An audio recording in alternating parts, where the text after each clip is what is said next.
Salut à tous, bienvenue donc sur Nutri Podcast, Thierry #Henri. Donc aujourd'hui on va parler donc de low carb, de l'alimentation low carb versus keto. Donc pour parler français on va dire donc l'alimentation sans glucides euh, contre ou opposé à l'alimentation donc cétogène. Certains vont dire mais il n'y a pas de différence, logiquement c'est un peu la même chose. Donc je vais t'expliquer pourquoi il y a une différence. Est-ce qu'il faut donc choisir l'un ou l'autre? Et entre ça, pour ceux qui connaissent et ceux qui ne connaissent pas, je vais l'expliquer. Entre ça, il y a même encore plein de petites tendances d'alimentation, de noms, c'est tout des noms qui vont te donner donc différents résultats. Et donc, je vais t'expliquer tout ça, te donner quel intérêt, pourquoi il faudrait commencer par l'un, par l'autre, ou peut-être faire les deux, ou faire un changement, un passage entre les deux. Et même encore d'autres alimentations qui sont proches de cette pensée où il faut donc éliminer le sucre. Donc, on va commencer donc par définir donc ces deux-là, sans aller trop loin. Donc, le low carb, ce qu'on appelle donc l'alimentation sans glucides, c'est tout simplement une alimentation qui est moins stricte que l'alimentation cétogène, parce que donc on est dans des ratios qui sont moins importants. On pense plutôt à faire baisser le sucre et donc plutôt les glucides, puisque là on va vraiment parler en grand, donc les glucides. Donc on retire donc les pâtes, le riz, tout ce qui est patates et autres, sans automatiquement augmenter la quantité de gras. Voilà. Et keto, donc c'est plutôt donc la même chose, alors cétogène, mais en plus donc, de retirer donc la partie donc de l'alimentation donc, de glucides, on augmente sa partie en gras.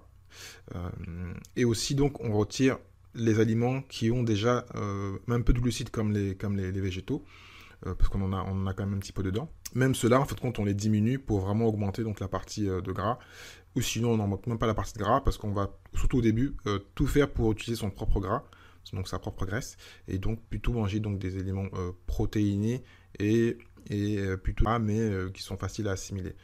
Donc voilà.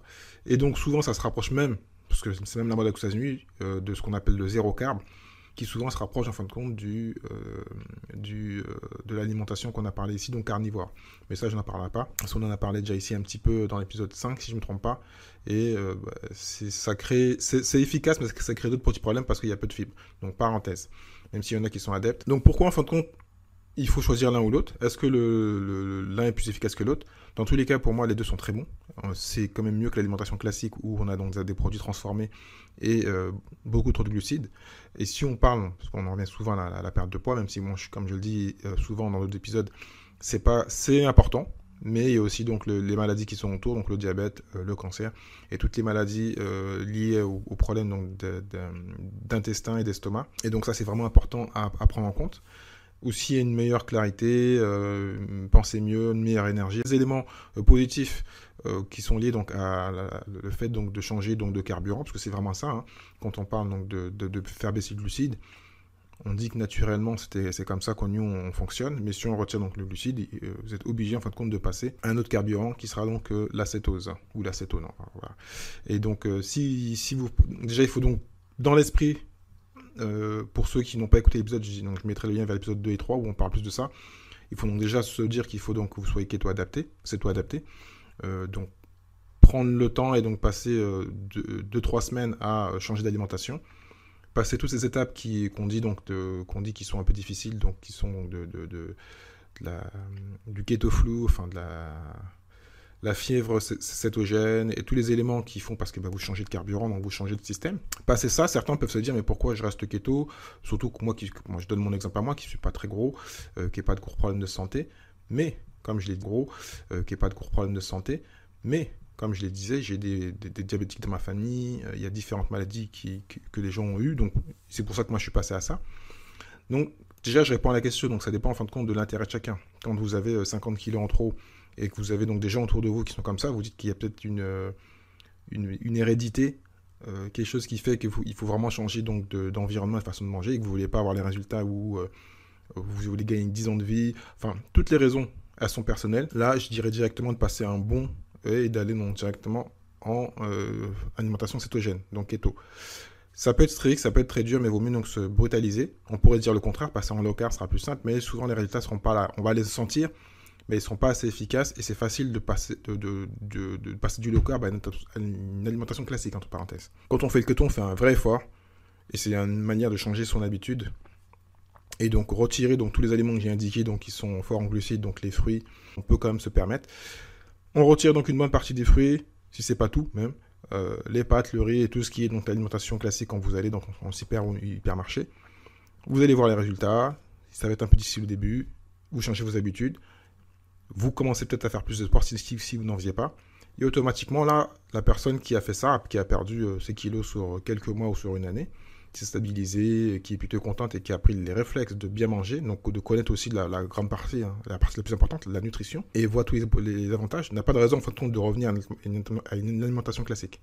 Mais dans ces cas-là, peut se dire de faire plus de sport et de revenir à une alimentation low carb qui se rapproche de keto. Donc j'ai pas défini après donc les macros. Donc souvent quand on parle de keto, souvent il y a différents niveaux, mais on parle de minimum 70-75% donc de gras. Souvent quand on dit gras, on n'explique pas que souvent le gras va être aussi pris donc parce que vous avez déjà en trop, parce qu'on a souvent 5, 10, 20 kg de trop de gras. Plus ensuite 5, 10, 20 kg de trop de gras. Plus ensuite donc 25%, 20 à 25% de protéines et le reste en glucides, donc qui est entre 5 et 2. Donc si on augmente, on peut augmenter après 75-80, il y a différentes façons de le faire.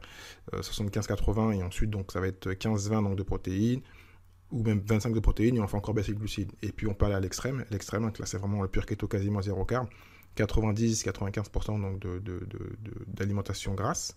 Je répète, ça peut être aussi donc votre gras à vous, hein, quand on compte dans les 95, 2 à 3% en fin de compte de protéines et quasiment pas de glucides ou 1% de glucides. Voilà. Donc ça c'est le grand extrême. Bien sûr, ça crée donc des grandes différences et des résultats, ça a été prouvé. Hein. Donc après, je pourrais mettre des liens vers certaines enquêtes.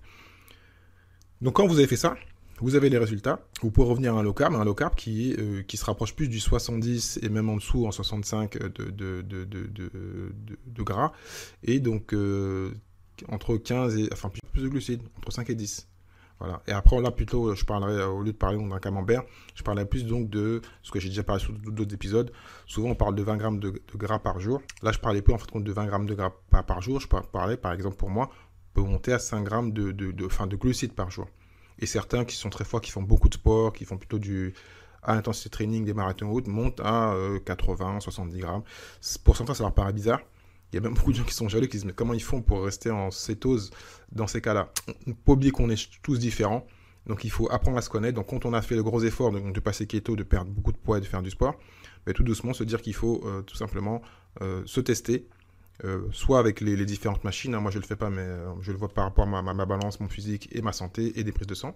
Soit simplement donc commencer à tout doucement, si on a envie, si on a besoin, il n'y a pas d'obligation. Si on a bien fait la chose et qu'on aime l'alimentation keto, on reste keto.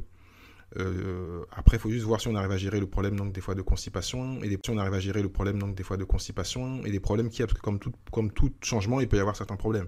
S'il n'y a pas de problème, on reste en keto. Sinon, on peut tout doucement glisser vers le low carb, donc très bas en glucides, où on commence à peut-être mettre plus de végétaux, mettre un peu donc de baies, hein, moi c'est ce que je fais, un peu de noix, des fois trop, mais bon, je le sais. Donc des noix, des noix de Grenoble, des amandes et parfois donc du chocolat noir à 100%, et aussi donc des légumes. Comme je suis végétarien, les légumes pour moi c'est naturel, je rajoute juste en général du gras dessus, donc de l'huile d'olive et du beurre, et puis je reste quand même dans mon côté gras. Voilà. Donc pourquoi en fin de compte il est important donc de se tester? Parce que comme je le disais, on est tous différents. Et peut-être que les changements vont vous faire reprendre du poids, donc ça peut vous faire peur. Si vous avez toujours été gros et grâce à la cétose, vous avez baissé de poids, peut-être de repasser en low carb va vous faire peur. Ça, vous ne le saurez jamais si vous ne testez pas.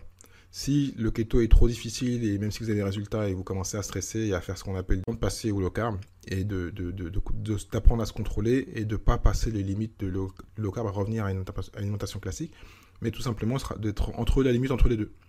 Parce que comme je disais, après il y a d'autres façons de faire. Avant, moi j'ai connu cette alimentation-là par le Atkins, que j'ai très mal fait parce que je n'avais pas tout compris.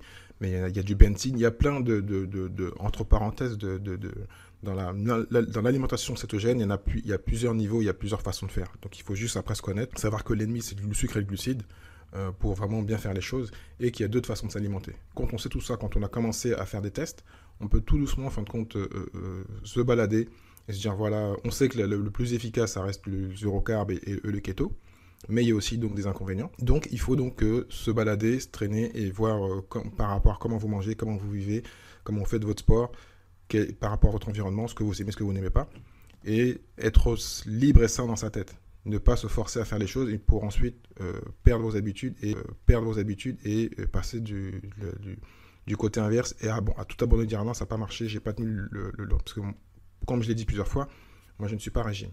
Et donc le fait donc de faire cette alimentation-là, c'est plutôt une philosophie que de dire que c'est un régime. Donc j'ai commencé par le keto. Et tout doucement, je suis revenu au low carb parce que je fais en général 5 à 6 fois de sport par semaine. Je fais aussi le jeûne. Je peux faire aussi des fois une fois tous les 2 mois un long jeûne de 4 à 5 jours et plus. Donc j'ai pas ce problème-là. Et des fois, je vois que je perds, je prends. Après, il faut juste que je fasse la différence si je prends du muscle ou pas, parce que je fais aussi beaucoup de calisthenics, donc c'est une grande différence. Aussi donc des fois beaucoup de cardio, parce que je fais des fois beaucoup de vélo. Donc tout ça, voilà, il faut prendre tout ça en compte. L'alimentation, bien sûr, c'est 80% donc, des résultats, mais il faut prendre aussi les 20% de sport et donc de philosophie de vie autour de tout ça. Donc, avant donc de finir, c'est important donc de juste redéfinir low carb et keto, donc alimentation donc sans glucides bas en glucides plutôt, et les grandes différences pour certains, selon votre poids, selon vos objectifs, donc il faut vraiment faire attention. Donc je répète, cétogène, beaucoup plus efficace si on veut être sûr de perdre du perdre, mais après il faut pouvoir le tenir sur le long terme. Et si donc bien sûr vous voulez donc, tu veux donc rester dans cette alimentation mais sans rester dans le keto, le low carb pour moi est une solution. Rester l'esprit keto en se laissant en fin de compte des petites libertés, sans faire de cheat day toutes les semaines ou tous les jours, toutes les semaines, en incluant donc peut-être plus de noix, de fruits comme les baies, donc les fraises qui n'ont quasiment pas de sucre, donc les cerises, enfin il y a différents fruits donc qu'on appelle les baies en général, et puis rajouter donc aussi donc certains peut-être végétaux que tu ne mangerais pas parce qu'on t'a dit qu'il ne faut pas les faire. Donc voilà. Et je ferai aussi une vidéo dessus prochainement te montrant donc, les 7 à 8 légumes qui sont quasiment sans glucides que tu peux faire. Donc merci à tous d'avoir écouté, sans glucides que tu peux faire. Donc merci à tous d'avoir écouté, n'hésite pas donc à partager, à commenter si toi tu as un avis différent, si tu penses que le low carb, faut pas le faire, qu'il faut vraiment rester keto. Donc voilà. Merci d'avoir écouté cet épisode de Nutri Podcast jusqu'à la fin. Donc, si tu as aimé et que tu penses que cela peut aider ou intéresser quelqu'un que tu connais, donc partage cet épisode, like-le, commente-le et bien sûr donc, note-le avec une note numéro 5 étoiles s'il te plaît. Donc cela donc, va m'aider à continuer et à pouvoir donc, monter dans les classements donc, des plateformes de podcast. Si tu souhaites donc recevoir les épisodes directement donc, dans ta boîte email, envoie donc moi un email à contact@nutri.fr. Donc Nutri c'est NUUTRY.fr. Je te dis au prochain épisode. Ciao ciao.